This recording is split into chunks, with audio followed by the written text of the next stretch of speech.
Doctor Simi Choyal, welcome to this channel. I know बहुत time के बाद में मैं इकोनॉमिक्स का कोई वीडियो लेके आई हूँ। आई होप ये वीडियो आपको पसंद आएगा। अगर आपको ये पसंद आए और समझ में आए तो ज़रूर लाइक कीजिए, सब्सक्राइब कीजिए और शेयर कीजिए। तो आज वाला वीडियो किस पे है? आज वाला वीडियो है इंडिफरेंस कर्व के ऊपर है ये वाला वीडियो। और अगर आपने पहले वाला वीडियो देखा होगा तो पहले वाला वीडियो हमारा यूटिलिटी की कार्डिनल अप्रोच पे था, कार्डिनल यूटिलिटी अप्रोच के ऊपर था, जिसमें हम लोगों ने डिमिनिशिंग मार्जिनल यूटिलिटी के बारे में हम लोगों ने पढ़ा था। और ये वाला जो वीडियो है ये हमारी ऑर्डिनल यूटिलिटी अप्रोच के ऊपर है। ऑर्डिनल यूटिलिटी अप्रोच क्या कहती है कि एक जो कंज्यूमर है वो अपनी प्रेफरेंसेस को रैंक कर सकता है कि उसे क्या ज़्यादा पसंद है और उसे क्या कम पसंद है, और उसे वो रैंक करने की क्यों ज़रूरत पड़ती है। तो इससे रिलेटेड भी हमने स्टार्टिंग में इकोनॉमिक्स क्या है, हमने क्यों इकोनॉमिक्स पढ़ने की ज़रूरत पड़ती है, तो उस टाइम पे भी हम लोगों ने ये डिस्कस किया था। क्योंकि हमारे जो रिसोर्सेज हैं वो स्कार्स रिसोर्सेज हैं और जो हमारी वांट्स हैं वो हमारी अनलिमिटेड वांट्स हैं, और क्योंकि हमारे वांट्स हमारे रिसोर्सेज से ज़्यादा है इसलिए हमारी सारी वांट्स पूरी नहीं हो पाती है। तो हमारे को क्या करना पड़ता है, हमारे को प्रायोरिटाइज करना पड़ता है कि कौन सी चीज़ हमारे लिए ज़्यादा इम्पॉर्टेंट है और कौन सी चीज़ कंपैरेटिवली कम इम्पॉर्टेंट है। इसीलिए जो एक कंज्यूमर है वो क्या करता है, अपनी प्रेफरेंसेस को रैंक करता है और उस रैंकिंग के अकॉर्डिंगली जो उसकी लिमिटेड इनकम है या जो उसके लिमिटेड रिसोर्सेज है वो उसमें कंज्यूम करता है या उसमें वो यूज़ करता है। तो जो इंडिफरेंस कर्व है, ये वाली जो अप्रोच है, ये या इंडिफरेंस कर्व क्या है? तो indifference curve it is the locus of various combination of two commodities which give the same level of satisfaction to the consumer। इसका मतलब क्या हुआ कि एक जो कर्व है, इंडिफरेंस कर्व है, उस पे दो कमोडिटीज के अलग अलग कॉम्बिनेशन शो किए जाते हैं, और कोई भी कॉम्बिनेशन अगर कंज्यूमर उनमें से चूज करता है तो कंज्यूमर का लेवल ऑफ सेटिस्फैक्शन सेम रहेगा। So that is indifference curve. It is a locus of different combination of two commodities which yield the same level of satisfaction to the consumer. तो जब तो देखिए हमने क्या बोला, इंडिफरेंस कर्व क्या है? Indifference curve it is a locus of different combinations of two commodities which yields same level of satisfaction to consumer। तो ये हमारे को क्या बता रहा है, यहाँ पे देखिए दो चीजें इंपॉर्टेंट है। पहली चीज तो ये है कि यहाँ पे हम लोग दो कमोडिटीज की बात कर रहे हैं, हम लोग यहाँ पे सिंगल कमोडिटी की बात नहीं कर रहे। और दूसरी चीज हम लोग ये बात कर रहे हैं कि कोई भी कॉम्बिनेशन अगर कंज्यूमर चूज करता है इंडिफरेंस कर्व के ऊपर, तो वो जो कॉम्बिनेशन है, हर एक कॉम्बिनेशन कंज्यूमर को same level of satisfaction provide करेगा। आइए देखते हैं कि इंडिफरेंस कर्व की शेप कैसी होती है। This is the indifference curve. ये जो आपको दिखाई दे रहा है this is the indifference curve. और यहाँ पे हम लोगों ने दो कमोडिटीज ली हैं। एक कमोडिटी है एप्पल्स और दूसरी कमोडिटी है मैंगोज। तो यहाँ पे आप देखिए कि चाहे कोई भी कॉम्बिनेशन हो, कॉम्बिनेशन ए है, कॉम्बिनेशन बी है, c d e, any combination, इनमें से कोई भी कॉम्बिनेशन, चाहे वो ए चूज करता है, चाहे सी चूज करता है, चाहे वो डी चूज करता है, कोई भी कॉम्बिनेशन अगर वो चूज करता है तो उसका लेवल ऑफ सेटिस्फैक्शन क्या रहेगा? सेम रहेगा। क्योंकि सेम लेवल ऑफ सेटिस्फैक्शन है इसलिए कंज्यूमर इनडिफरेंट हो जाता है बिटवीन वेरियस कॉम्बिनेशन। किसको चूज करे? कहीं अगर उसको ज्यादा बेनिफिट हो रहा है तब तो वो उसकी तरफ जाएगा, लेकिन यहाँ पे सभी कॉम्बिनेशन पे उसको क्या हो रहा है? सेम लेवल ऑफ बेनिफिट हो रहा है। That is why this curve is known as indifference curve. यहाँ पे देखिए हम लोगों ने एक्स एक्सिस पे एप्पल्स लिया है और वाई एक्सिस पे हम लोगों ने मैंगो लिया है, और ये हमारा क्या है? ये हमारा इंडिफरेंस कर्व है। Now let's discuss the characteristics of indifference curve। Characteristics का मतलब होता है features of indifference curve। तो पहले हम लोग ये देख रहे हैं indifference क्या है? It is a downward sloping curve। Indifference curve is what? It is a downward sloping curve from left to right। यहाँ पे देखिए ये indifference curve झुक रहा है लेफ्ट से राइट की तरफ। तो indifference curve is what? It is a downward sloping curve. अब indifference curve downward sloping curve क्यों होता है? क्योंकि एक कंज्यूमर की जो रिसोर्सेज हैं वो लिमिटेड हैं। हर एक कंज्यूमर चाहता है कि उसके पास में ज्यादा से ज्यादा यूनिट्स हो, ज्यादा से ज्यादा कमोडिटीज वो कंज्यूम करे ताकि ज्यादा से ज्यादा उसको सेटिस्फेक्शन प्रोवाइड हो सके। लेकिन क्योंकि रिसोर्सेज लिमिटेड हैं, तो अगर वो किसी कमोडिटी की यूनिट को इंक्रीज करना चाहता है तो उसको दूसरी कमोडिटी की यूनिट्स को डिक्रीज करना पड़ेगा, सैक्रिफाइस करना पड़ेगा। तो यहाँ पे देखिए, अगर वो मैंगो की यूनिट्स को इंक्रीज करना चाहता है तो उसको एप्पल की यूनिट्स को सैक्रिफाइस करना पड़ेगा। वहीं पे अगर वो एप्पल की यूनिट्स को इंक्रीज करना चाहता है तो उसको मैंगो की यूनिट्स को सैक्रिफाइस करना पड़ेगा। तो क्योंकि रिसोर्सेज लिमिटेड हैं, इस वजह से जो एक कंज्यूमर है वो अगर कोई एक कमोडिटी की यूनिट्स को इंक्रीज करना चाहता है तो दूसरी कमोडिटी की यूनिट्स डिक्रीज होंगी। इसकी वजह से ये जो इंडिफरेंस कर्व है, it slopes downward from left to right. Second जो हमारा फीचर है इंडिफरेंस कर्व का, वो है कॉन्वेक्स टू दी ओरिजिन। तो जो इंडिफरेंस कर्व है ये क्या है? कॉन्वेक्स है। ये देखिए, ये ओरिजिन है, कॉन्वेक्स टू दी ओरिजिन है। ये कॉन्वेक्स टू दी ओरिजिन क्यों है? Because of law of marginal rate of substitution. तो पहले हम लोग ये जानते हैं कि मार्जिनल रेट ऑफ सब्स्टिट्यूशन क्या होता है।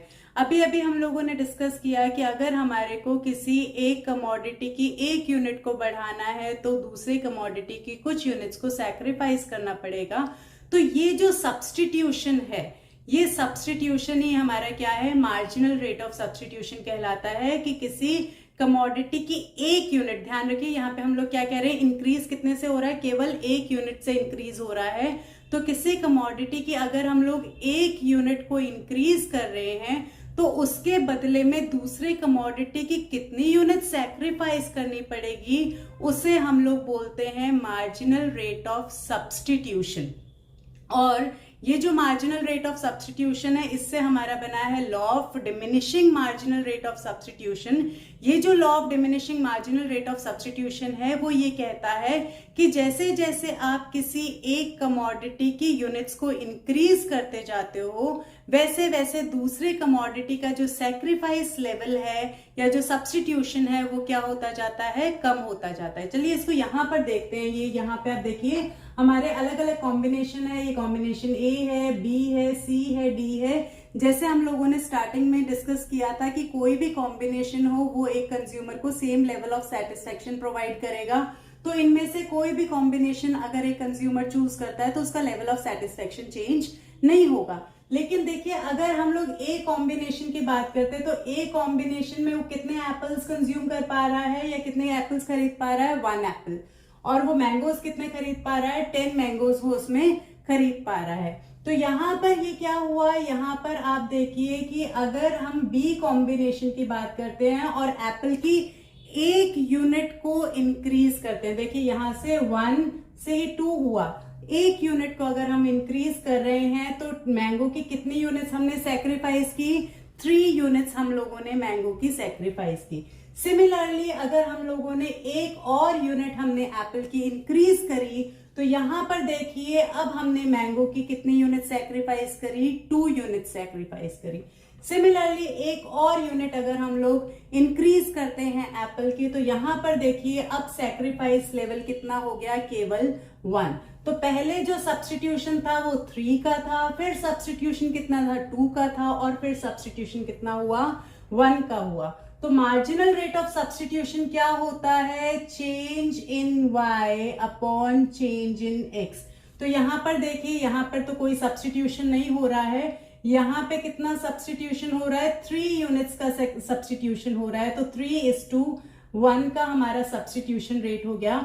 यहाँ पे कितना सब्स्टिट्यूशन हो रहा है? 2:1 का सब्स्टिट्यूशन हो रहा है। और यहाँ पे कितना हो रहा है? 1:1 का सब्स्टिट्यूशन हो रहा है। ये हमारा क्या है? ये हमारा है मार्जिनल रेट ऑफ सब्स्टिट्यूशन। ये क्लियर हुआ? ये यहाँ पे हम लोगों ने क्या किया? हम ये बता रहे हैं कि कॉन्वेक्स टू दी ओरिजिन क्यों है? क्योंकि मार्जिनल रेट ऑफ सब्स्टिट्यूशन क्या होता जा रहा है? कम होता जा रहा है। तो यहाँ पे पहले सैक्रिफाइस 3 का था, फिर सेक्रीफाइस 2 का हुआ और फिर सेक्रीफाइस कितने का हुआ 1 का हमारा सेक्रीफाइस हुआ या सब्सटीट्यूशन हुआ। That is the reason indifference curve is convex to the origin. अब थर्ड फीचर की बात करते हैं। ये फीचर ये कहता है कि higher the indifference curve higher would be the satisfaction to the consumer. तो ये देखिए जैसे ये हमारा let's say this is indifference curve 1, let's say this is indifference curve 2, let's say this is indifference curve 3। तो ये हमारे क्या हैं, अलग अलग इंडिफरेंस कर्व हैं। तो ये जो हमारा कैरेक्टरिस्टिक है इंडिफरेंस कर्व का वो ये कहता है कि जितना इंडिफरेंस कर्व हायर होगा उतना ही एक कंज्यूमर को सेटिस्फेक्शन लेवल ज्यादा होगा। वो ऑब्वियस भी है क्योंकि हायर लेवल पे इंडिफरेंस कर्व का होने का मतलब है कि आप ज्यादा रिसोर्सेज लगा रहे हो वो दो कमोडिटीज को परचेज करने में, मतलब ज्यादा यूनिट्स ही आपकी एप्पल्स की आ पा रही हैं और ज्यादा ही यूनिट्स आपकी किसकी आ पा रही हैं, मैंगोज की आ रहा है। तो यहाँ पे higher the indifference curve higher would be the level of satisfaction. और अभी देखिए ये यहाँ पे हमने 3 इंडिफरेंस कर्व बनाए हैं। तो set of indifference curve is known as indifference map. Collection of indifference curve या सेट ऑफ इंडिफरेंस कर्व को हम क्या कहते हैं, इंडिफरेंस मैप। और जितना इंडिफरेंस कर्व हायर रहेगा उतना ही एक कंज्यूमर का सेटिस्फेक्शन लेवल भी हायर रहेगा। चलिए नेक्स्ट हम लोग बात करते हैं। नेक्स्ट जो हमारा इंडिफरेंस कर्व का कैरेक्टरिस्टिक है वो कहता है कि दो इंडिफरेंस कर्व कभी भी आपस में इंटरसेक्ट नहीं करेंगे। नॉन इंटरसेक्टिंग की कंडीशन होती है। दैट मीन्स जैसे अभी ये है तो अगर हम लोग दो इंडिफरेंस कर्व बनाते हैं तो वो कभी भी इस तरह से नहीं होंगे। क्यों? क्योंकि अगर ये इस तरह से होता है तो एक पॉइंट आ रहा है जहां पर वो दोनों इक्वल हैं, जो कि पॉसिबल नहीं है। क्योंकि अगर एक इंडिफरेंस कर्व हायर है तो उसके लिए रिसोर्सेज ज्यादा चाहिए, ज्यादा यूनिट्स चाहिए, और अगर एक इंडिफरेंस कर्व लोअर है तो ऑब्वियसली उसमें यूनिट्स कम है। और अगर वो इंटरसेक्ट करते हैं तो वहां पे उसका जो लेवल ऑफ सेटिस्फेक्शन क्या हो गया, सेम हो गया, विच इज नॉट पॉसिबल। तो ये नॉन इंटरसेक्टिंग हो गया, ये वाली चीज पॉसिबल नहीं है। किसमें, इंडिफरेंस कर्व की ये नॉन इंटरसेक्टिंग की सिचुएशन हो गई। Two indifference curve will never intersect each other. ठीक है, अब हम लोग बात करते हैं indifference curve will neither touch the x axis nor the y axis.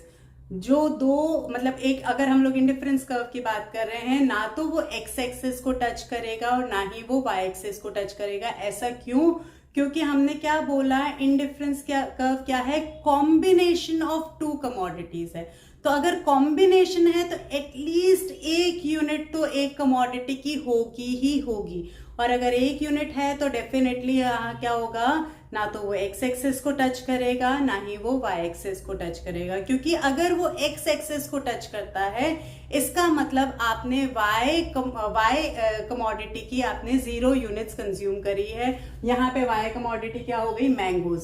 तो अगर वो एक्स एक्सिस को टच करता है दैट मीन्स आपने मैंगो की 0 यूनिट्स कंज्यूम करी है, और अगर वो वाई एक्सिस को टच करता है इसका मतलब आपने एप्पल की 0 यूनिट्स कंज्यूम करी है। That is not true according to indifference curve. क्योंकि इंडिफरेंस कर्व क्या कहता है, it is a combination of two commodities.